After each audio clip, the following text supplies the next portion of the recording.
प्रिय भगवत प्रेमी भक्तजनों, मैं डॉक्टर एस पांडे, महाराज दयाशंकर, आज जन्माष्टमी के शुभ अवसर पर आप सभी को हार्दिक बधाइयाँ देता हूँ और अपने प्रभु से प्रार्थना करता हूँ कि आप सभी भक्तों पर वो अपनी कृपा ऐसे ही बनाए रखें।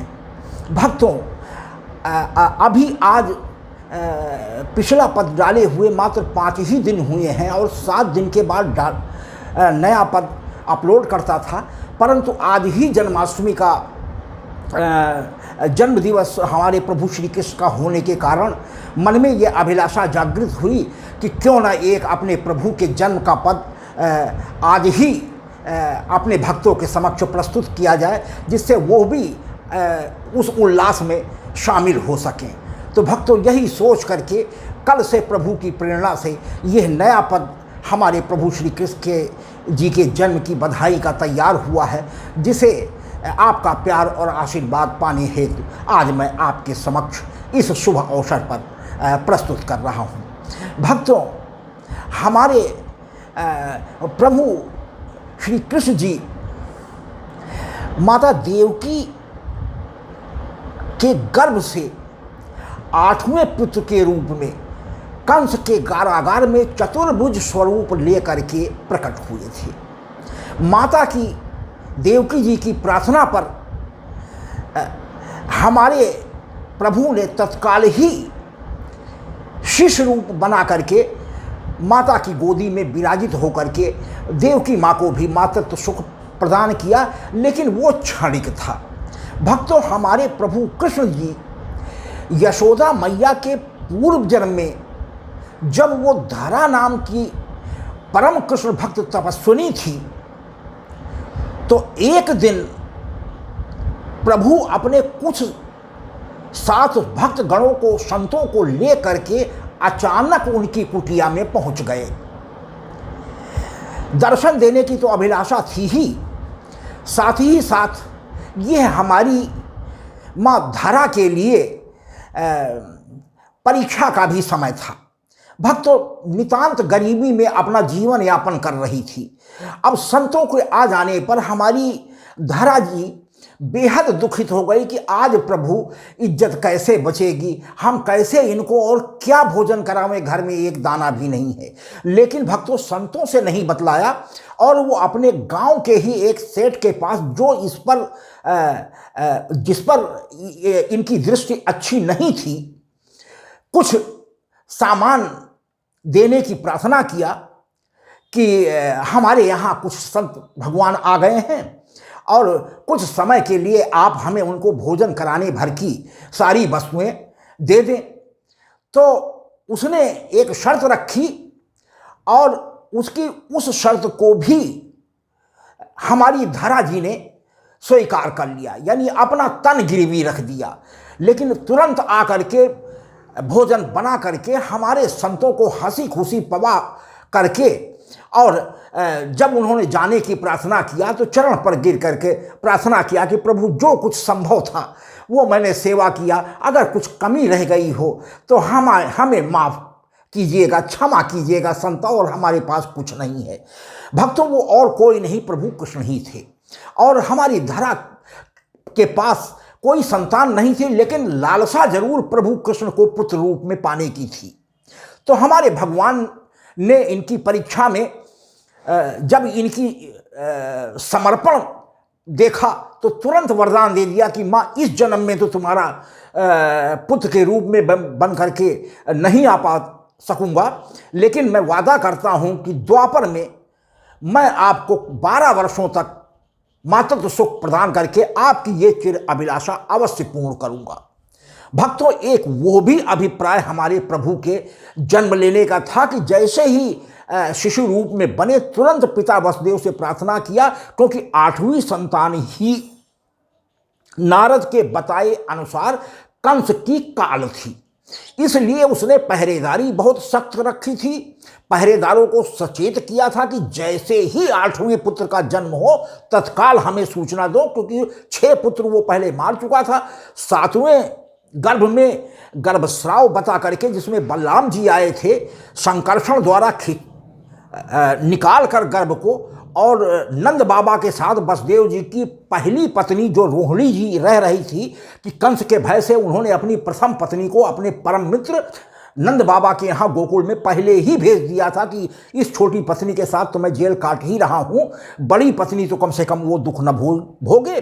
तो भगवान कृष्ण की माया से सातवां गर्भ संकर्षण द्वारा योग माया के जरिए निकलवा करके रोहिणी जी के गर्भ में डाल दिया गया, जिनसे समय आकर के हमारे बलराम जी पैदा हुए हैं। और 8वें गर्भ में स्वयं भगवान आए।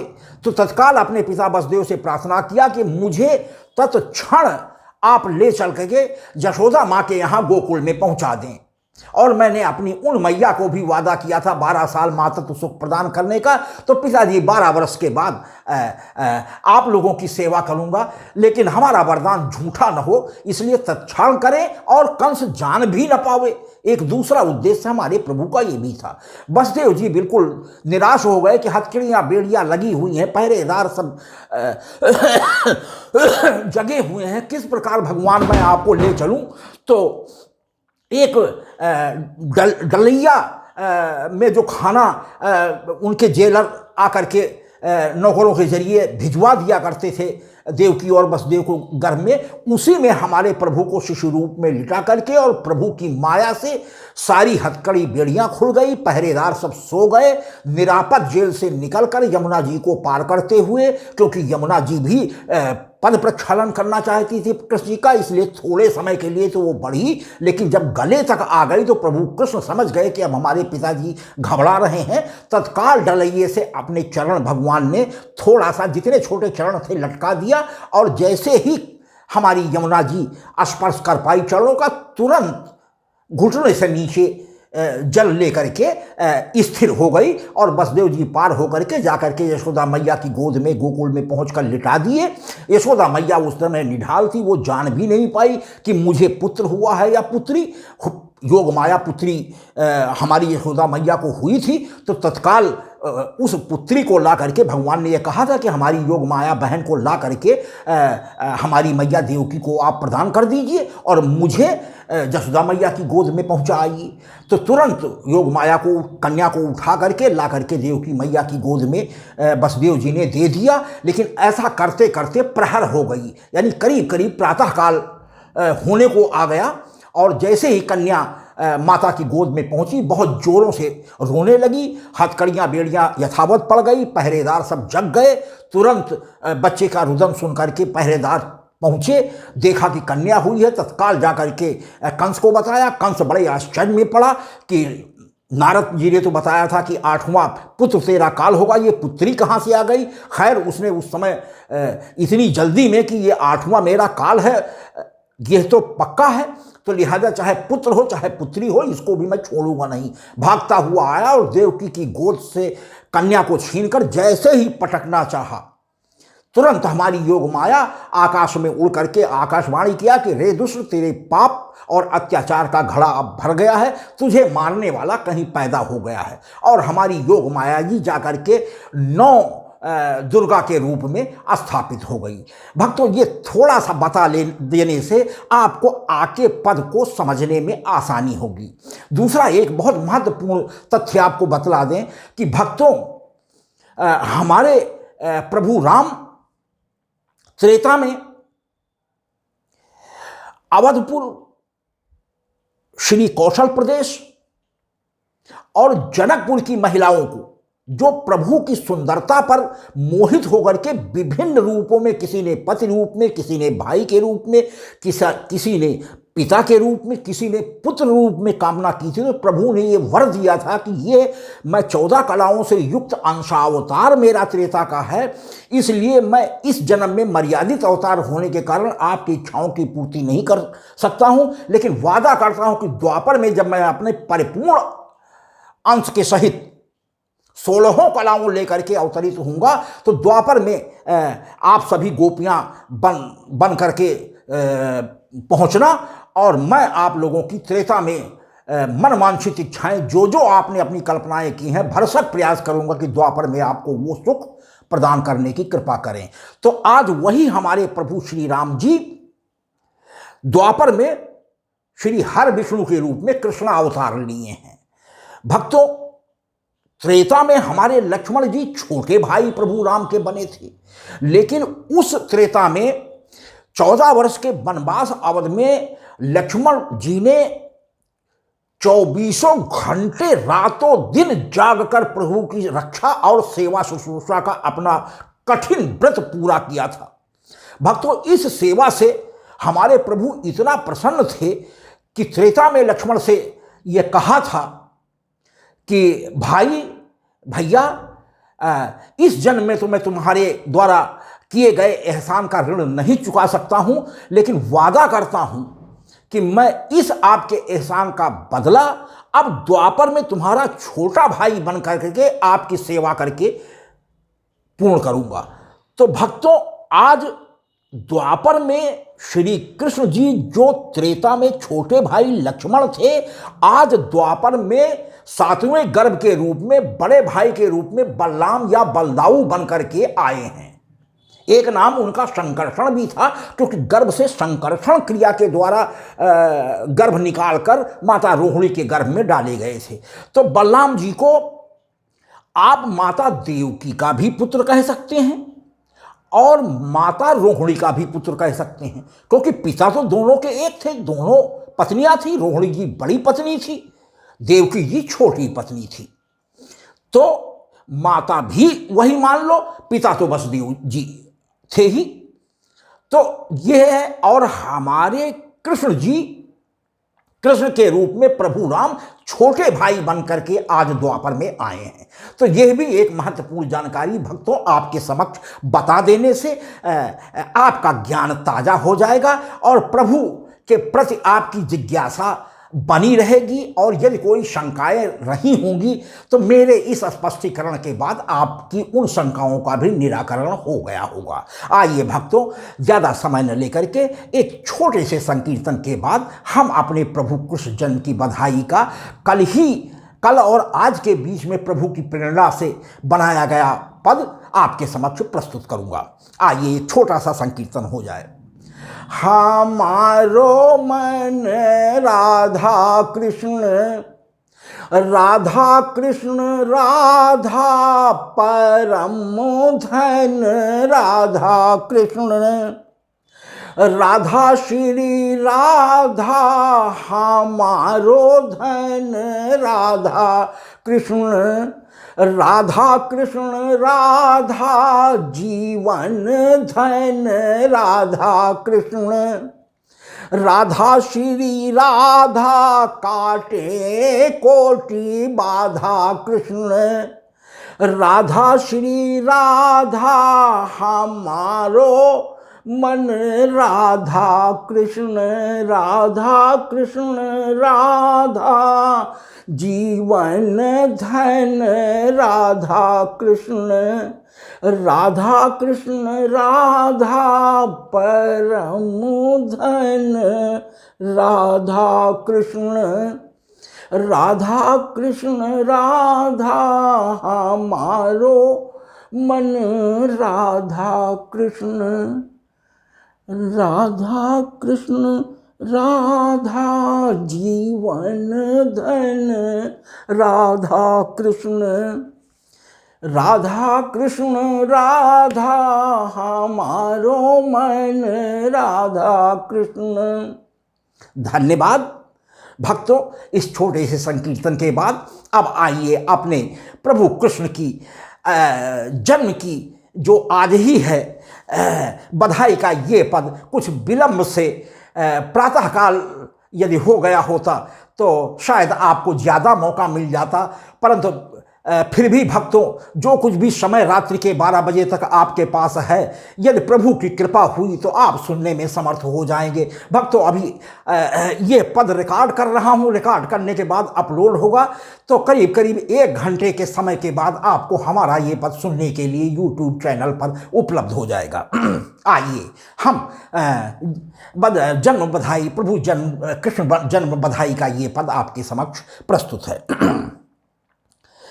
गाओ गाओ प्रभु बधैया 1000 जन में कृष्ण लला गाओ गाओ रे, गाओ गाओ प्रभु बधैया हजार, जन्मे कृष्ण लला गाओ गाओ प्रभु बधैया हजार, जन्मे कृष्ण लला। व्यापक ब्रह्म निरंजन निर्गुण, व्यापक ब्रह्म, योगेश्वर श्री कृष्ण परम ब्रह्म हैं, सभी देवताओं के देवता हैं, भगवान शंकर भी नमन करते हैं, त्रिदेव तीनों देव हमारे प्रभु को नमन करते हैं। तो भक्तों, हमारे प्रभु श्री कृष्ण की महिमा अपरंपार है। तो आज वही संक्षिप्त में थोड़ा सा 2 कड़ियों में आपको प्रभु की महत्ता का वर्णन कर रहे हैं। तो व्यापक ब्रह्म निरंजन निर्गुण, बनते सगुण साकार, बनते सगुण साकार, जन्मे कृष्ण लला गाओ गाओ रे, बधैया हजार, जन्मे कृष्ण लला। प्रभु जी लीलाएं बहुविधि दिखाते, प्रभु जी लीलाएं बहुविधि दिखाते, हरने को पृथ्वी का भार, जन्मे कृष्ण लला गाओ गाओ प्रभु बधैया हजार, जन्मे कृष्ण लला। कारण भक्तों क्या है भगवान के जन्म लेने का? विप्रधेनु सुर संतों के हित, विप्रधेनु सुर संतों के हित, लेते मनुज अवतार, जन्मे कृष्ण लला गाओ गाओ रे, बधैया हजार, जन्मे कृष्ण लला।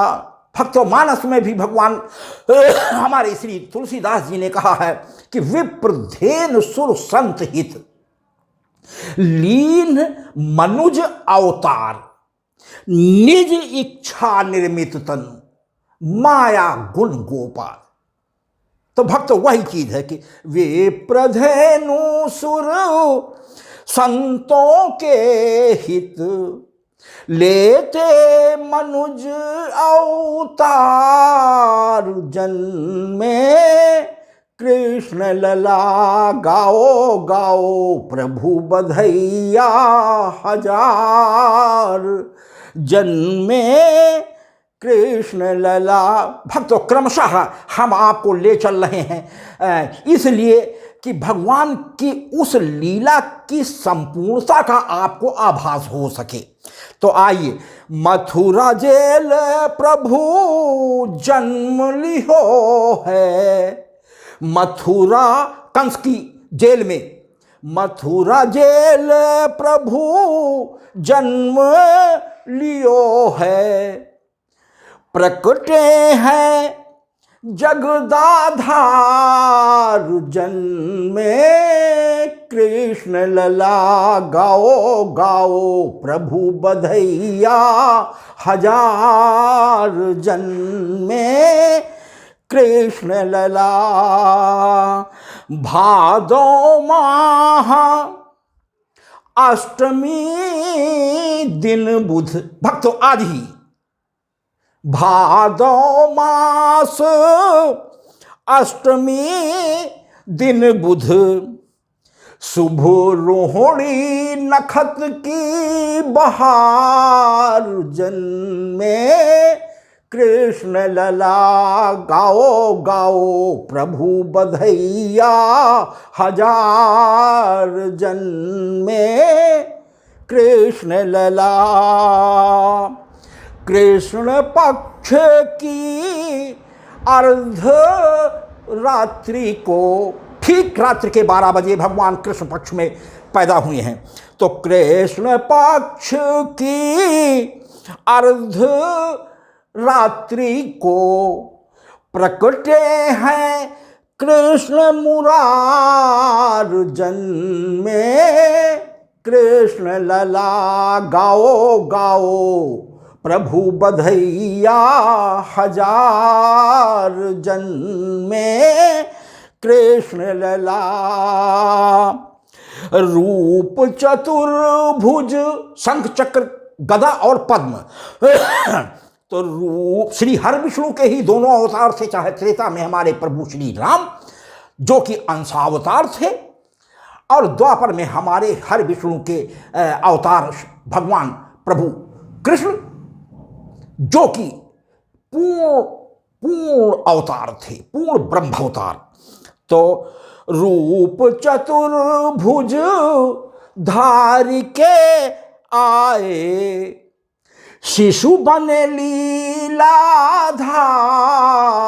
जन्मे कृष्ण लला गाओ गाओ प्रभु बधैया हजार जन्मे कृष्ण लला। पिता वसुदेव गोकुल ले धाये, पिता वसुदेव गोकुल ले धाये, बने जाके यशोदा कुमार जन्मे कृष्ण लला गाओ गाओ प्रभु बधैया हजार जन्मे कृष्ण लला। नंद बाबा प्रभु पाके मगन हुए। भक्तों, उस समय हमारे नंद बाबा की अवस्था 70 वर्ष 80 वर्ष की थी और हमारी माता यशोदा की अवस्था 10 वर्ष ये बड़ी थी, 90 वर्ष की थी, अर्थात चौथापन था, कोई उम्मीद नहीं थी। लेकिन हमारी यशोदा माँ जो पूर्व जन्म में धरा थी, दिए गए वरदान के कारण प्रभु बस जन्म लेने के बाद ही तत्काल वहाँ से आकर के माता यशोदा की गोदी में अपने पूर्व वरदान को पूरा करने के लिए विराजित हो गए और 12 वर्षों तक 11.5 वर्षों तक करीब दे पाए, क्योंकि 11.5 वर्ष होने पर फिर कंस के धनुष यज्ञ में भाग लेने के लिए मथुरा चले आए थे। तो भक्तों 11.5 वर्षों तक हमारी माता यशोदा को मातृत्व सुख प्रदान किया। उसके बाद भी भगवान 7 वर्षों के बाद मथुरा से फिर एक दिन के लिए आए हैं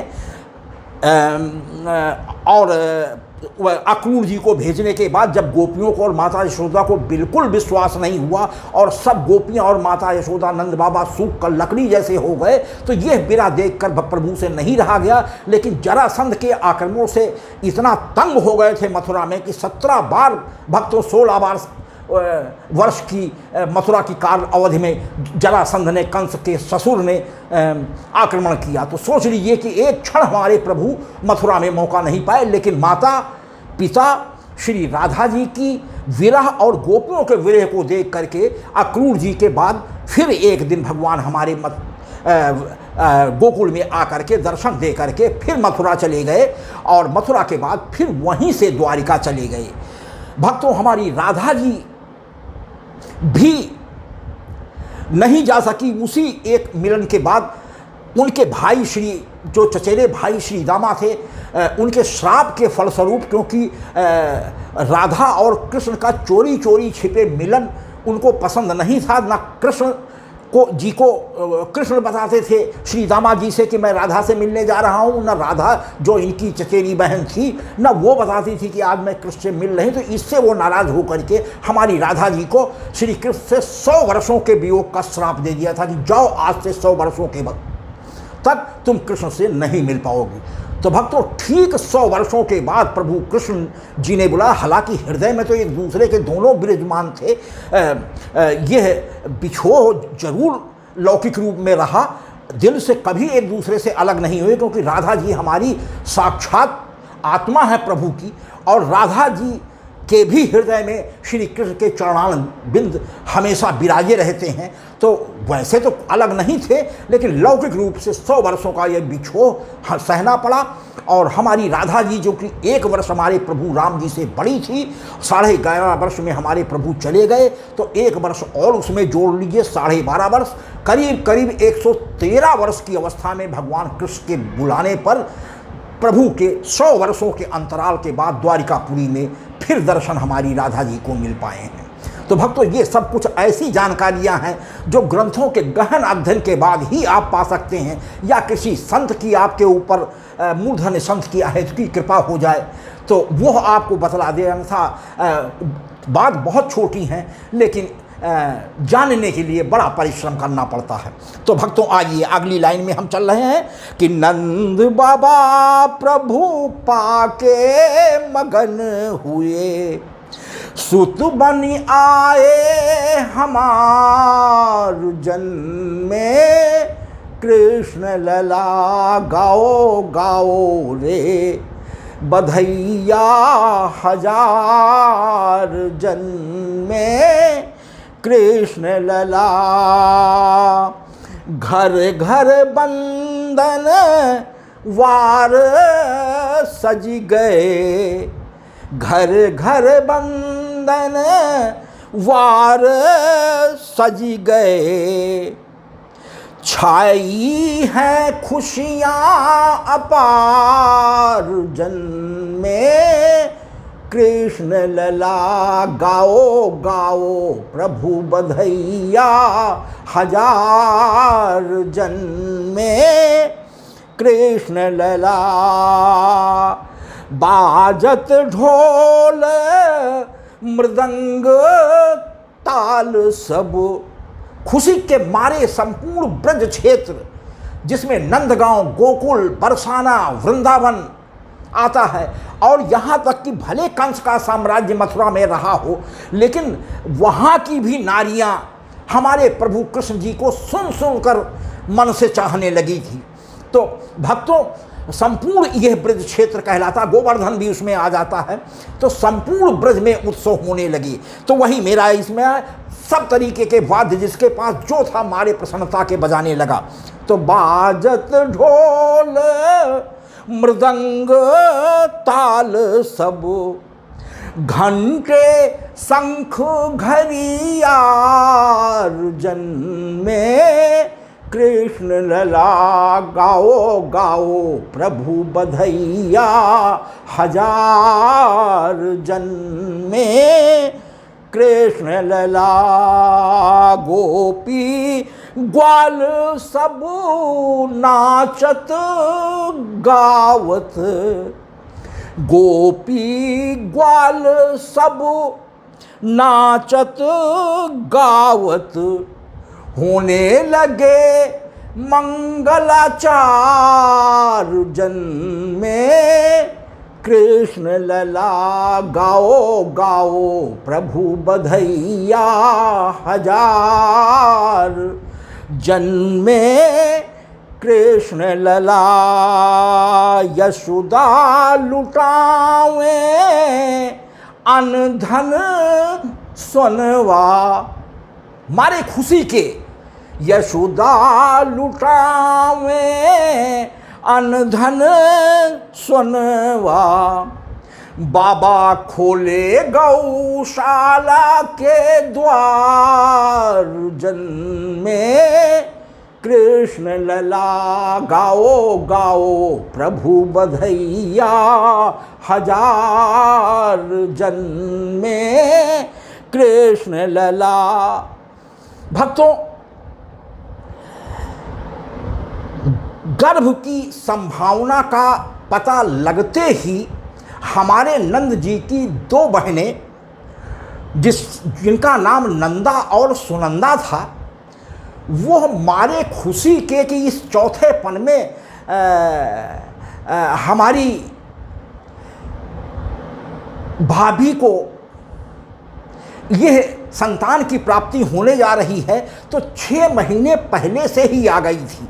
और भक्तों, आपकी जानकारी के लिए बता दें कि हमारी माँ यशोदा तो बेसुध पड़ी हुई थी। उन्हें ये ज्ञान नहीं हुआ कि मुझे पुत्री हुई है या पुत्र हुआ है, लेकिन होने का समय इतना करीब था तो बार बार सुनंदा जी आया जाया करती थी और देखा करती थी। और इस बार आई तो देखा कन्हैया को गोद में पैर आगे पीछे करते हुए, और मारे प्रसन्नता के तुरंत उन्होंने फूल की थाली लेकर के वहीं से बजाते हुए चिल्लाते हुए भाई यानी बाबा नंद के पास आई और लिपट गई कि भाग्य हमारे जाग गए। तो भक्तों, आइए देखिए, तो वही है कि बुआ सुनंदा टीका लगावे। बुआ को या बहन को ये अधिकार प्राप्त होता, नंबर 1 पर बुआ और नंबर 2 पर बहन, बड़ी बहन या छोटी बहन कोई भी हो।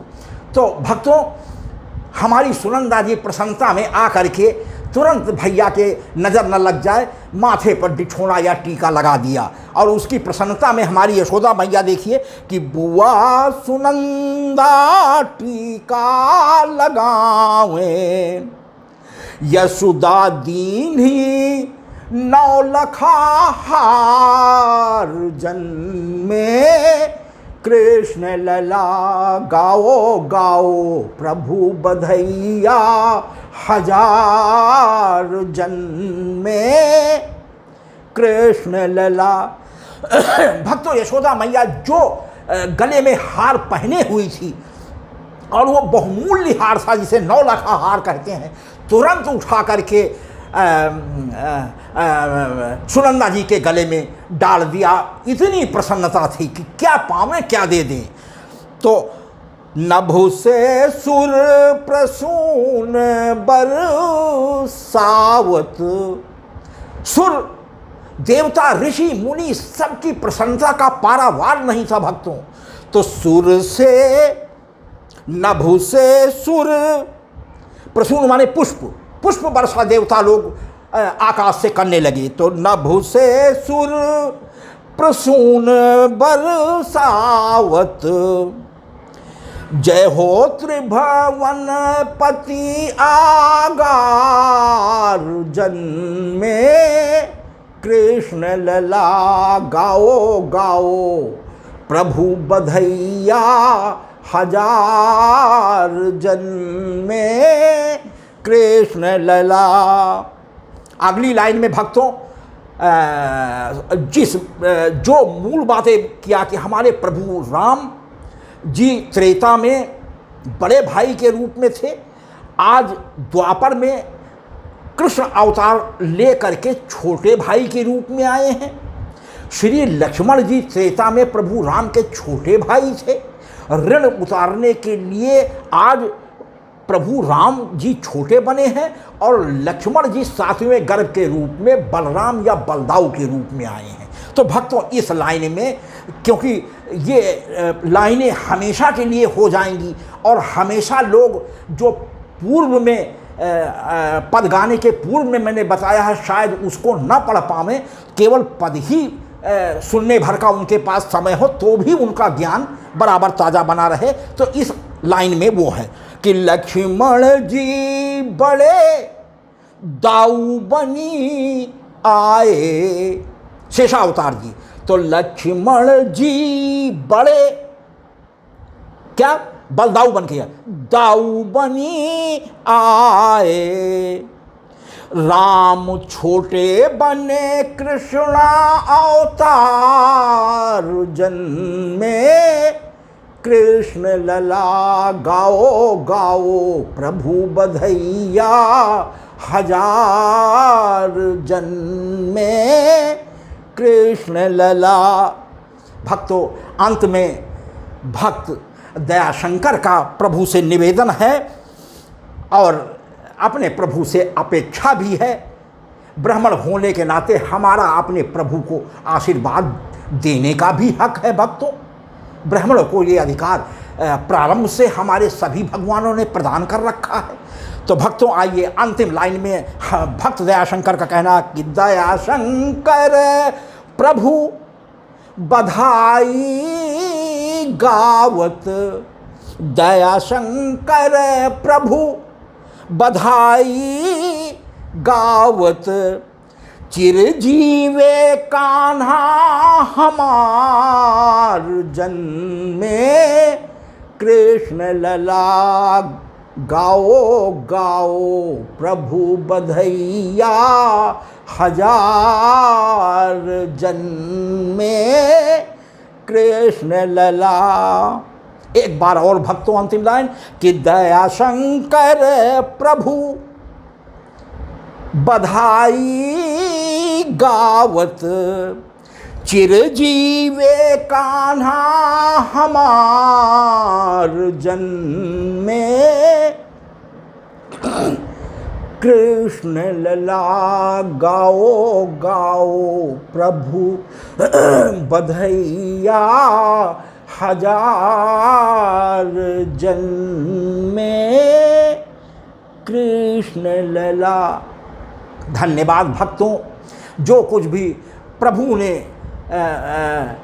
प्रेरणा दी और जो भाव उनको अच्छे लगे वही शब्द मन में भी आए और उन्हीं शब्दों को यह रूप दे करके यह पद जो 2 दिन में आज 2 बजे के करीब मैं तैयार कर पाया हूँ, आपके समक्ष मैंने प्रस्तुत किया। भक्तों मुझे आशा है कि पूर्व भद्रों की बात हमारे प्रभु कृष्ण जन्म की बधाई के इस पद को भी आपका प्यार और आशीर्वाद अवश्य मिलेगा। भक्तों यदि हमारा ये प्रभु कृष्ण जन्म की बधाई का ये पद आपको पसंद आता है तो कृपया मोबाइल के बाएं किनारे पर ऊपर को अंगूठे दर्शाते हुए निशान पर दबा करके लाइक करें, जिसे देखकर मेरा उत्साह बढ़ जाता है।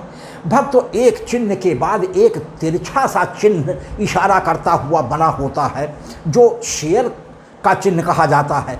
यदि उसको आप दबा देंगे तो उस शेयर के चिन्ह को दबा देने से मैं आपके इष्ट मित्र संबंधियों और मित्रों तक भले उन्होंने हमारे चैनल को सब्सक्राइब न किया हो, अपने इस पद के माध्यम से पहुंचने में समर्थ हो जाऊंगा। और भक्तों सबसे अंत में शब्दों में लिखा हुआ सब्सक्राइब SUBSCRIBE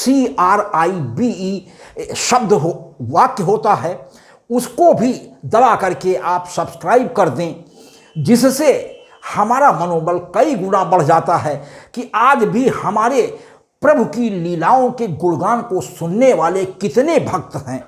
और भक्तों एक दूसरा सबसे बड़ा लाभ आपको भी होता है कि 7 दिन के बाद YouTube चैनल पर अपलोड होने वाला हमारा नवीन पद एक स्पेशल बिसिल के माध्यम से छोटी सी आपको सूचना देते हुए आपके मोबाइल पर आपको जानकारी दे देता है। और यदि आपके पास समय हुआ तो YouTube चैनल पर अपलोड होते ही उस नोटिफिकेशन की सूचना पर आप तत्काल हमारे उस पद को सुनकर प्रभु की कृपा प्राप्त कर सकते हैं। भक्तों आपकी कृपा का मैं बहुत बहुत हृदय से आभारी रहूँगा। बहुत बहुत धन्यवाद।